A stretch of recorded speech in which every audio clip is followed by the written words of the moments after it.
Hello, my name is Nye from Finale Guitar and Folk Friend, and you join me once more in the living room in Granada. People who watched my last video, thank you all very much for your comments. It's had a huge number of views and a lot of very positive comments. One person called Ricardo mentioned in the comments that he likes to play a B minor chord in the B part. And I said, oh yes, very nice, a B minor in the B part does sound good. And then I said, hang on a minute, I forgot to tell you that you can play a B minor at any point in the tune. So I'll just very quickly recap what I said in the last video, and then I'll show you how the B minor chord fits in with that. So the first thing is that you can always divide a folk tune up into 1, 4 and 5 sections, and this is the simplest and best, I think, way of thinking about it. So chord 1 always goes at the beginning, chord 5 always goes on every 7th foot tap for 1 bar, and it also always goes from chord 5 back to chord 1 when you get to the end of any 8-bar section. Chord 4, there's no exact science to where chord 4 goes, but some bits sound like they need chord 4, and that's because they have one of the notes from the 4th chord on the dominant beat at the beginning of the bar. So that's how you divide the tune up into 1, 4 and 5 sections. I then went on to say that any time you've been playing a chord 1 section and you're a bit bored of playing chord 1, you can switch to chord 4 and it'll sound fine. Then I talked a little bit about related minors, so if we're in the key of G, for example, G major is related to E minor. So you can swap, in a chord 1 section, you can swap your G to an E minor chord and it'll also sound fine. And because you can play chord 4 in a chord 1 section, you can swap to chord 4 or chord 4's related minor, which is A minor. That's as far as I got in the last video, I think. Oh, and in chord 4 sections you can play chord 4 or chord 4's related minor, and that's it. There is a further minor chord substitution that you can do, because you might be thinking, well, in the key of G major, I said there were 6 chords, so those are G major, A minor, B minor, C major, D major, E minor, and then the 7th one is diminished, but we're not going to use that one because it sounds horrible. So one of those chords, the 3rd one, B minor, I never mentioned. B minor is related to D major. So you may be thinking, maybe I can use my B minor chord in place of one of the chord 5 sections. Well, no, emphatically you can't. You have to go 5-1 at the ends of things. If you don't go 5-1, if you don't have chord 5 on every 7th foot tap and 5-1 at the end of every section, people just get confused. It doesn't sound finished. From B minor back to G really doesn't sound half as resolved as from D back to G does. So you can't put B minor in place of a chord 5 section. Definitely not. Chord 5 always has to be chord 5. However, there are places you can use B minor, as Ricardo pointed out. The reason for this is that when you've got a related minor chord, the reason it substitutes well for its related major is because 2 of the notes in the minor chord are also in the major chord. So they've got 2 notes in common and only 1 note different. So they basically are interchangeable and it's going to sound fine. I'll demonstrate that. Here's the notes of a G chord. So you've got G, B and D. And here's the notes of an E minor chord. E, G and B. So you can see there the G and the B are in both, and that means that you can chop between the 2 and it's going to be fine. If you think about your G major chord again, G, B and D, well, there's another chord you can make that's got 2 notes in common with that. It's B, D and F sharp. If I put B, D and F sharp together, that's a B minor chord. So that's another minor chord that I can substitute for the G major, which is our chord 1. Now, there are some sort of caveats to this. If you've played a tune once through and you just play, let's say we do a simple round to begin with to get the listener used to the idea of the tune. So you might do G da da da da da da da da da, C da D D D D D D D, G D D D D D D D D, C D D D G. That might be a nice simple A part, for example.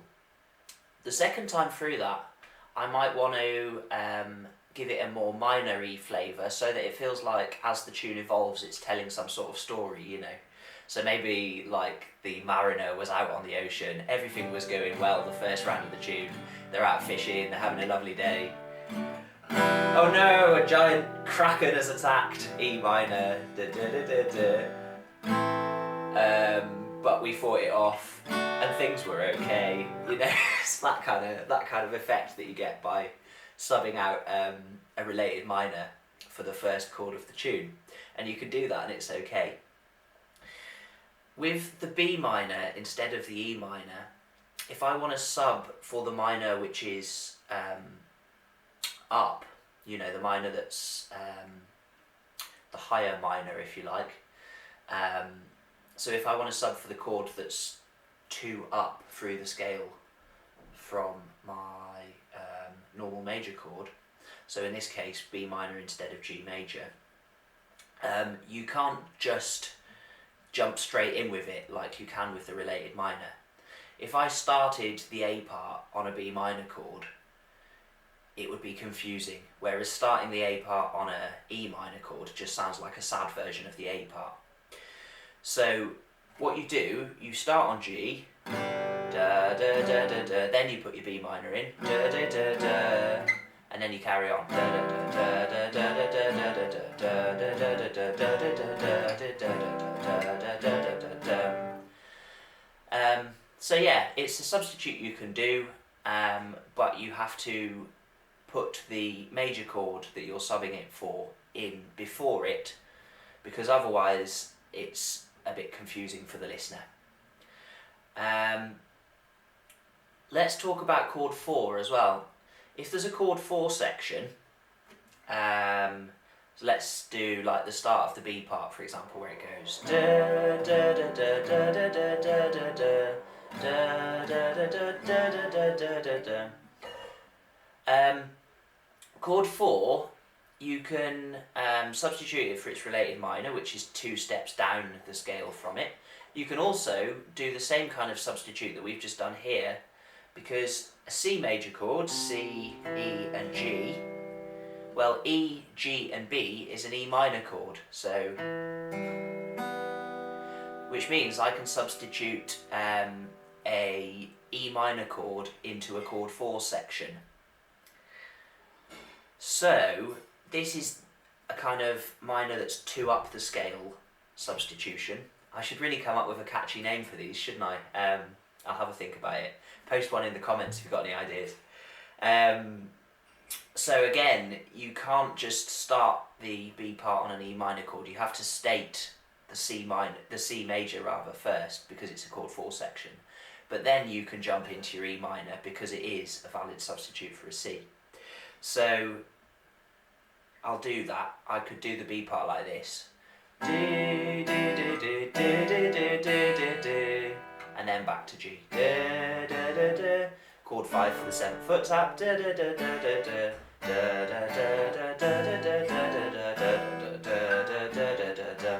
or whatever. So yeah, that's the other way you can substitute minors into things. I hope it all makes sense. You will find memorising these kinds of things a lot easier if you get an amazing mode wheel by Finale Guitar. As I've already said, they're pretty handy things for seeing all the chords that fit in any mode. I'm going to be talking about the other modes that are used in Celtic music and how you fit chords to those in the next video as well. But if you've learnt the pattern from this one, which is major, minor, minor, major, major, minor, and then diminished, that's your 7 chord options in a major key, you'll find that that just kind of slides a little bit and you've actually already remembered how the chords work for all the other modes. I'm going to be explaining what I mean by that in the next video, but you'll find your life a lot easier with a mode wheel. So check out the little card in the corner, one of them, if you want to get one of those. And you can also find loads more info in my ebook, Backing Guitar Techniques for Traditional Celtic Music, now also available in paperback. I recommend the ebook version because it comes with all the audio downloads and it's a lot cheaper, whereas the paperback version you'll have to buy those separately. It's got loads of good stuff as well, like ear training exercises, chord diagrams, ideas for about 3 or 4 different ways to back several different tunes which are listed in there, and recordings of all those tunes that you can practice along with as well. So loads of good stuff. Check that out if you're interested. It's linked at the end of the video.